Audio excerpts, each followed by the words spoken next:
கட்டுநாயக்க பண்டாரநாயக்க சர்வதேச வானூர்தி நிலையம் தற்போது பயணிகளுக்கான முக்கிய அறிவித்தலை விடுத்திருக்கிறது. மிக முக்கியமாக இந்த அறிவித்தல் இன்று மதியத்திற்கு பிறகு அமுலுக்கு வரும் என்று சொல்லப்படுகிறது. பயணிகள் தங்களுடைய பயண நேரத்திற்கு முன்னர் சரியாக 3 மணித்தியாலங்களுக்கு முன்னர் ஏர்போர்ட்டுக்கு போக வேணும் அப்படின்றது இவ்வளவு காலமாக நடைமுறையில இருந்து வந்த ஒரு விஷயம்.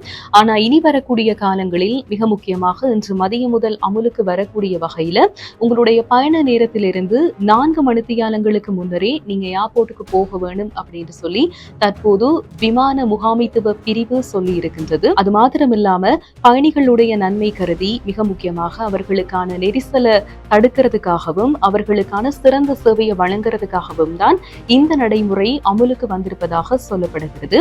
எனவே இந்த வீடியோவை பார்த்து கொண்டிருக்கக்கூடியவர்கள் இப்போது கூட நீங்க ஏர்போர்ட்டுக்கு போக வேண்டிய தேவையில இருக்கிறீங்க அப்படின்னு சொன்னா அதுக்கு ஏற்ற மாதிரி உங்களை தயார்படுத்தி கொண்டு உங்களுடைய பாதுகாப்பான பயணத்தை மேற்கொள்ள வேணும் அப்படின்றதுக்காக தான் இந்த காணொளி.